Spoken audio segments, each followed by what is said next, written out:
జూబ్లీహిల్స్ ఉప ఎన్నిక కాంగ్రెస్ అభ్యర్థి ఎంపిక తుది దశకు చేరుకున్నట్టుగా సమాచారం. సర్వే రిపోర్టులపై ఏఐసీసీ అధ్యక్షుడు ఖర్గేతో సీఎం రేవంత్ రెడ్డి చర్చించారు.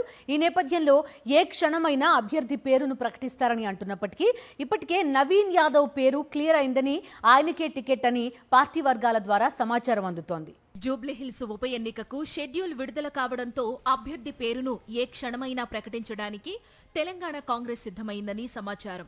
సర్వే ఏజెన్సీలు ఇచ్చిన రిపోర్ట్ ఆధారంగా అభ్యర్థి ఎంపికపై పీసీసీ పెద్దలు ఇప్పటికే కసరత్తు చేశారు.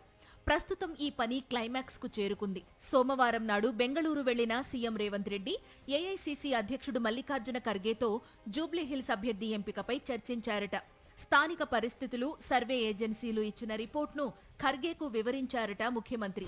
మల్లికార్జున ఖర్గేతో భేటీ తర్వాత మంగళవారం ఉదయం తెలంగాణ వ్యవహారాల ఇన్ఛార్జ్ మీనాక్షి నటరాజన్, ఏఐసీసీ సెక్రటరీలతో పాటు పీసీసీ చీఫ్ మహేష్ కుమార్ గౌడ్తో జూమ్ మీటింగ్ నిర్వహించారు సీఎం రేవంత్ రెడ్డి. ఖర్గే అభిప్రాయాన్ని వారికి వివరించిన ముఖ్యమంత్రి అభ్యర్థి ఎంపికపై ఇన్ఛార్జ్ మీనాక్షితో పాటు తెలంగాణ కాంగ్రెస్ అధ్యక్షుడు మహేష్ కుమార్ గౌడ్ అభిప్రాయం తీసుకున్నారట. టికెట్ కోసం పోటీ పడుతున్న ముఖ్య నేతలలో బీసీలు ఎక్కువ మంది ఉండడంతో బీసీకే టికెట్ ఇవ్వాలని ప్రాథమిక నిర్ణయానికి వచ్చారట. ఇదే విషయాన్ని ఇప్పటికే పీసీసీ అధ్యక్షుడు బహిరంగంగా చెబుతున్న సంగతి తెలిసిందే. బీసీలలో ఇద్దరి పేర్లను సిఫార్సు చేసి ఫైనల్ డెసిషన్ హైకమాండ్ కు వదిలేయాలని నిర్ణయం తీసుకున్నారట. ఇదే విషయాన్ని AICC general secretary KC Venugopal కు రాష్ట్ర నేతలు చెప్పినట్లు తెలుస్తోంది.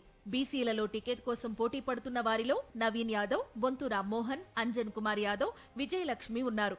వీరిలో ఇద్దరి పేర్లు ఢిల్లీకి వెళ్లాయి. ఆ ఇద్దరు నేతలు ఎవరు అనే దానిపై సస్పెన్స్ కొనసాగుతోంది.